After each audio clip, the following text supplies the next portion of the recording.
When I talk to newer investors about how they find the properties that they want to buy, I bring up the idea of off-market marketing. And many of them think it sounds great, but the number one objection I hear is, wow, that sounds like a lot of work and like it would take a lot of time. So in today's episode, we're going to dive in and we are going to dissect this exact question. Is going direct to sellers, buying off-market properties, and sourcing your own deals, is it more work? Isn't it easier just to look at listed properties? We're going to pull this apart, take a look, and you're going to find out the answer. So let's cue up the theme song and we'll jump right into it. Welcome to Racking Up Rentals, a show about how regular people, those of us without huge war chests of capital or insider connections, can build lasting wealth acquiring a portfolio of buy and hold real estate. But we don't just go mainstream looking at what's on the market and asking banks for loans, nor are we posting "we buy houses" signs or just looking for, quote, motivated sellers to make lowball offers to. You see, we are people-oriented deal makers. We sit down directly with sellers to work out win-win deals without agents or any other obstacles and buy properties nobody else even knows are for sale. I'm Jeff from the Thoughtful Real Estate Entrepreneur. If you're the kind of real estate investor who wants long-term wealth, not get-rich-quick gimmicks or pictures of yourself holding fat checks on social media, this show is for you. Join me and quietly become the wealthiest person on your block. Now let's go rack up a rental portfolio. Thank you so much for joining me for another episode of Racking Up Rentals. This is episode 56, which means show notes for today's episode can be found at www.thoughtfulre.com/E56.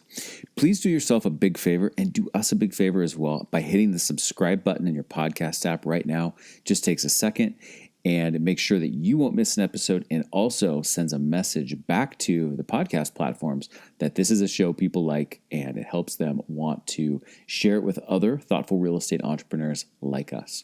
Onward with today's episode. So in today's episode, we're going to talk about this question.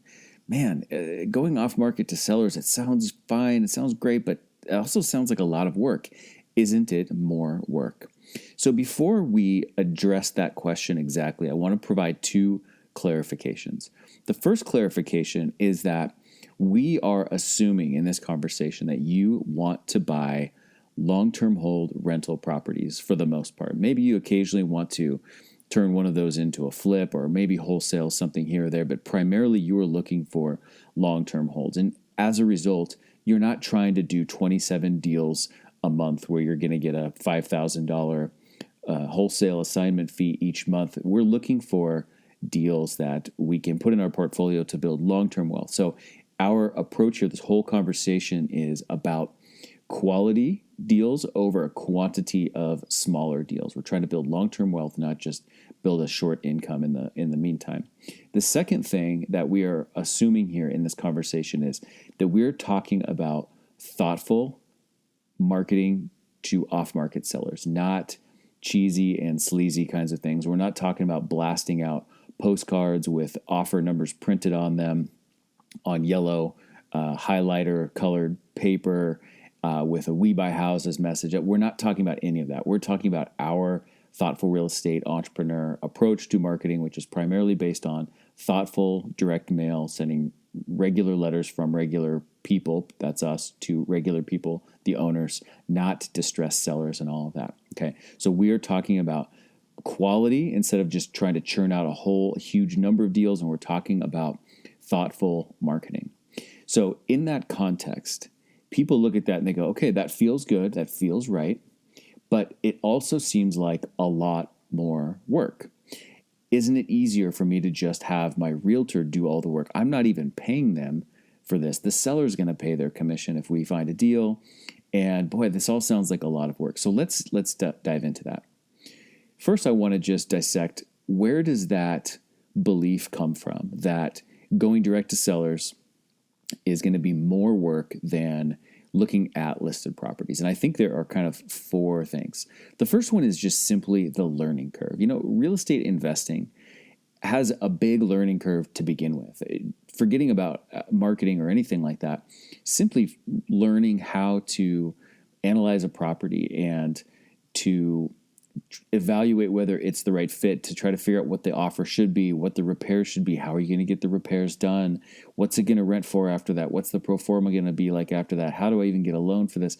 That whole thing is a big learning curve in and of itself. And I feel like people are frankly probably just a little bit weary after kind of going through the process of trying to learn all of that stuff too. Now the idea of needing to learn marketing is like, oh boy, that's another learning curve to do. So I think that's one of the objections. The second objection is, what if that's the first one is a learning curve, I'd call the second one a comfort curve. So now you're telling me we have to learn to buy properties through face-to-face negotiation. Well, that sounds scary, and people will say, yeah, but I don't know enough to do that. Or these sellers won't take me seriously. They'll see right through me. They'll see this is my first deal. So those are limiting beliefs about the idea of comfort. And I think that that's one of the big walls people threw up about not wanting to do this. But as we're going to see as we discuss this, these are learning curves and comfort curves worth growing through. The third thing is, I think, just simply a time objection. People say, I don't have the time to ramp up my own marketing program. I don't have the time to figure it out and to execute it, and I'm sure as heck not going to get up an hour earlier so that I can, lick envelopes and address letters and stuff like that.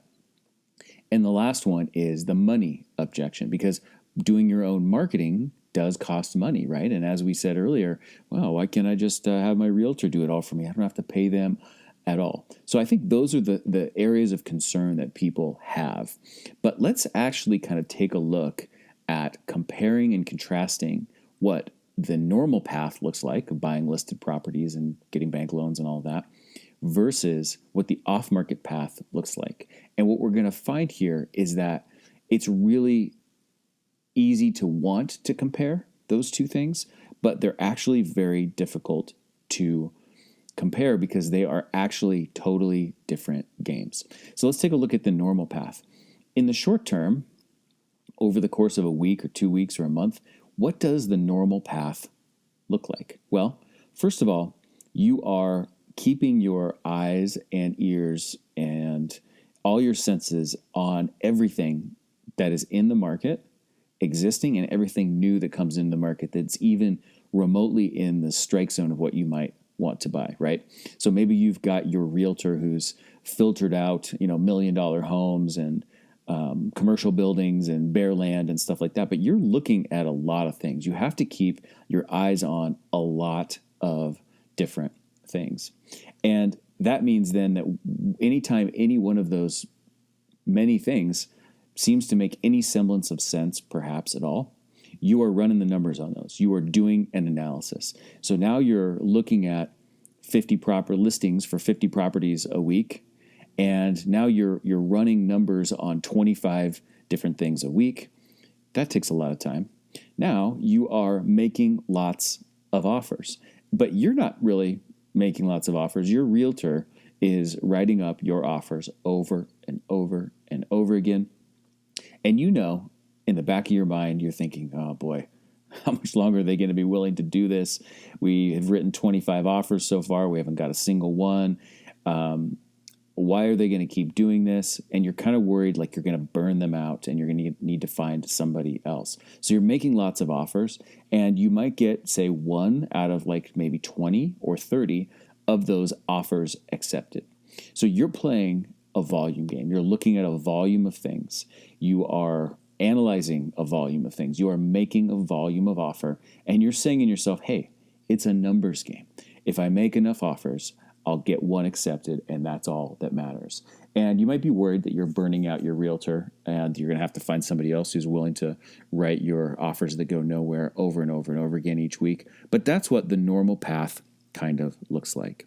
And if you're doing the normal path, you know that that is indeed the case, especially in a time like right now where it is now and it has been for a long time kind of a market of limited supply, and it's been more of a seller's market than a buyer's market. But let's compare now what the short term of off-market deal sourcing looks like. And as I mentioned, it's completely different. It's a totally different set of activities with a totally different approach. The first thing you're going to do is you're going to need to plan your marketing. You're going to have to decide which marketing channels you want to use, right? And as I've mentioned, and as you know, we use thoughtful direct mail in our approach within the thoughtful real estate entrepreneur community. But you still need to plan it out. You need to figure out, who am I going to market to? Who am I going to get the list from? How am I going to prepare that list? And how are the letters going to get created, and how are they going to get printed and assembled and into the mail? So first you're planning, and then secondly, you're spending energy executing. Now, you might not personally be licking all the envelopes and addressing them all yourself. You might get some help with that. And so thus you actually might be spending some money. If you're sending letters, even if you're doing all of the labor yourself, you're still giving the postal service about 50 cents per letter that you send out. So there is a cost there as well. And then your phone starts to ring. So now you are spending some time investing in relationships and trying to build rapport with people. And of course, not all of those relationships are going to turn into deals. But what you do find is that of the people who call you, a pretty good percentage of those people turn into meaningful conversations. And from those meaningful conversations, a pretty good percentage of those people turn into proposal opportunities. And instead of buying or putting in contract one of 20 or 30 offers that you've made with the traditional approach, now you are putting in contract 1 to 2 out of 5 proposals that you make. So you're not playing a volume game, you're playing a quality game, you're playing a depth of relationship game. And in fact, you're not even writing up offers until you've already got kind of a verbal and handshake type of agreement in principle to what you are going to be writing up with this particular seller. So we have two very different approaches. Look at everything, run the numbers a million times, make a lot of offers, play the numbers game, and hope to get one accepted. Or we can play the off-market game, which is about spending a lot more energy with your planning and your execution of your own marketing program, spending some money to do it, but knowing that every time that phone rings, that is a much higher likelihood of putting a deal together, and, as we're going to talk about in a second, a much higher likelihood of putting, frankly, a better deal together in the long term. So those are the short-term perspectives on the normal path versus the off-market path. But let's take a second before we get off this topic and think about the long-term benefits or the long-term perspective of doing your deals off-market versus doing your deals on-market.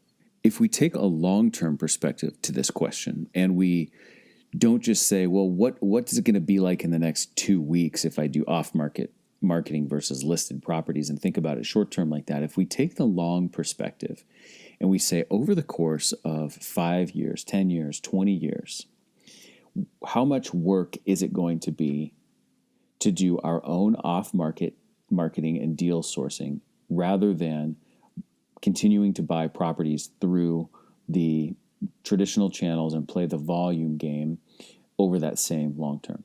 And I would tell you that when you do your off-market deal acquisition, in the short term, you have one experience, but over the long term, you'll find that it is much, much less work. And not only is it much less work, frankly, you are going to put better deals together. Now, you might say, why are they better deals? I mean, aren't all deals deals? I mean, if I negotiate them correctly, aren't all deals the same deals? And the answer is no. And I want to highlight here two fallacies that I hear and experience with people all the time. The first fallacy is about lead generation. And the first fallacy says, it doesn't matter how you get a lead. As long as you get the leads, all these leads are the same because all the properties are the same. It's like saying, if you end up with a sheet of paper in front of you that's got 10 addresses and 10 sellers' names on it, it doesn't matter what means those arrived on your piece of paper because that doesn't impact the leads themselves. However you can get those 10 leads is fine. And it is easy to understand why people might think that from a common sense perspective, but frankly, it is not true. The way that you generate the lead will have a huge impact on the type of conversation and the type of negotiating dynamic that you have later. if you've got your 10 leads on a sheet of paper and 3 of them came from bandit signs, 2 came from some sleazy direct mail thing, 2 came from personal referrals, and then the rest came from some other channel, all of those are going to have very different dynamics because of the context of the way that you generated the lead. The second fallacy that I hear a lot also is kind of similar, but it says, however you get this property into your portfolio, it doesn't matter. Once it's in your portfolio, that's all that matters. How you get it into your portfolio is irrelevant. And I would also tell you that too, while maybe seeming like a common sense thought, is also not true. And this comes back to the long-term benefits of doing your deals off market. When you do your deals off market, you get to see the seller, the situation, the context, and everything firsthand in HD resolution. You're not seeing a fuzzy picture as translated by a realtor, as translated by another realtor that originally came from the seller. You are seeing the reality of the situation and this person and who they are and what they care about and what they think and what matters to them and everything else about them firsthand. And what that means for you is that you will be able to craft a deal that is far more tailored to both of your needs than you could ever possibly craft when you are doing deals at arm's length through realtors. And when you can tailor those deals more to that person's needs, that can create much, much better long-term benefits for you. Let me give you an example of a visual that's in my mind all the time. If you've ever been to or at least seen in a photo or in a movie or a TV show, a sound studio where somebody goes to record music, for instance, and the person who they hire to do the recording and to do the mixing is sitting in front of a soundboard that has got about 1 million little knobs and dials and sliders on them. And you look at that and you go, oh my gosh, how does that person keep track of what all those things are and what they do? But to them, there's an art in making fine adjustments and fine tunings to each of those little knobs, little sliders, etc. So if you are sitting in front of your seller and you've been getting to know them over time, there are little ways that you might be able to adjust these knobs in a way that works for them, but also makes things far better for you. Let me just give you a very simple example.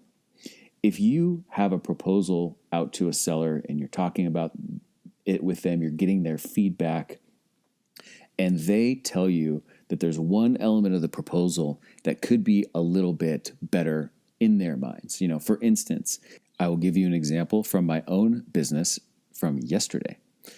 I sat in front of a seller and his wife yesterday, and I made a proposal to them to buy their duplex. And they wanted to do seller financing. And so my proposal, of course, included seller financing. But in my market, when you look at the ratio of rents to purchase prices, it's difficult to create much cash flow. And so as a result, I made my proposal to include interest-only payments to that seller, because at the end of the day, at the end of the month rather, there just isn't enough cash flow to be making larger payments. But there are other reasons why I really want to buy this property. And so as I spoke with the seller about that, they asked a couple questions about if the payments could also have some principal in them. And I told them, yes, it's very possible that we could change the payment structure here so that there is some amortization and there's some principal included in each payment. However, I said, at the end of the month, there's only so much net operating income that's coming off of this property. And so there's a maximum, there's a ceiling on how much debt service I can have on a monthly basis here. So what that means is that if you would like to include some principal, I'd be happy to discuss that and play with these different numbers, or in my visual, to play with the dials on the mixing board. But that probably means that the interest rate might have to change a little bit, the down payment might have to change a little bit, because we have a finite amount of NOI at the end of the month from which this payment can come. So that might mean adjusting the interest rate down a little bit, for instance, to make room for some principal. Now, we, in my real life scenario here, have not finished that conversation, and they have not decided for sure whether that's something that they want or not. But the idea is that they were feeling like maybe this one dial could be a little bit better from their perspective. And so I say, sure, I'd be happy to adjust that dial for you. And in order to do that, then I just need to adjust this other dial for me to just make that even feasible. And if we decide to do that, now let's say maybe I've gone from a 4% interest-only interest rate down to a 3.5% interest rate so that I can pay them principal each month. That's a win by their standards of what a win is. And it's a win by my standards of what a win is as well, because now my interest rate is going down and I'll be chipping away at the principal each month. But it's only through this off-market context, this off-market situation, a face-to-face meeting at their kitchen table, that we even have the ability to take a look at all of the little dials on the board, figure out how we can tweak those dials in a way that will serve us both, including me, really serve me better over the long run as well, but also serve them better over the long run as well. So here's the thought that I want to leave you with on this whole topic. It actually is very difficult to compare buying properties on the market versus buying properties off the market. It's easy to look at that and say, oh, that's just two variations on the same game. But it's not two variations on the same game. It's actually two completely different games. It's two completely different ways of creating those leads. It's two completely different negotiation processes. It's almost even two completely different definitions of what the word negotiation means. And it is very much two entirely different outcomes, both in the short term and the long term. I want to point out and connect to something that I've talked about before on this podcast, is that there is a difference between being a real estate investor and being a real estate entrepreneur. A real estate investor gathers resources and then they find a vehicle into which they can place those resources. A real estate entrepreneur, on the other hand, goes out into the world and creates opportunity and then assembles the resources needed to capitalize on that opportunity. In other words, an investor has a confidence in their resources. An entrepreneur has a confidence in their resourcefulness. And when you are doing off-market marketing, you are definitely stepping far more into the category of being a real estate entrepreneur instead of a real estate investor. An investor is usually content to just look at the vehicles that are available on the market because they're not really worried about creating more opportunity, creating more value there. They're just looking for something to place their resources into. But if you are a real estate entrepreneur creating new value that did not exist in the world before, new opportunity, then off-market marketing is going to be like moving from watching fuzzy black and white over the air television signal to watching color high definition video. That is a wrap for today's episode of Racking Up Rentals. So again, show notes are at thoughtfulre.com/E56. Please do us a big favor by hit that subscribe button. We'd so appreciate that. And if you could take just a second to rate and review the show, that also would mean the world to me. Did you know that we have a group on Facebook for thoughtful real estate entrepreneurs as well? We do. It's called Rental Portfolio Wealth Builders, and we would love to have you join us there. You can either search Rental Portfolio Wealth Builders, or easier, just type group.thoughtfulre into your browser and it'll redirect you right there and you can hit that join button. If you like this episode, and I hope you did, please do take a screenshot of it, post that screenshot to Instagram and tag us at Thoughtful Real Estate on Instagram. I will see you in the next episode. Until then, this is Jeff from the Thoughtful Real Estate Entrepreneur, signing off. Thanks for listening to Racking Up Rentals, where we build long-term wealth by being win-win deal makers. Remember, solve the person to unlock the deal and solve the financing to unlock the profits.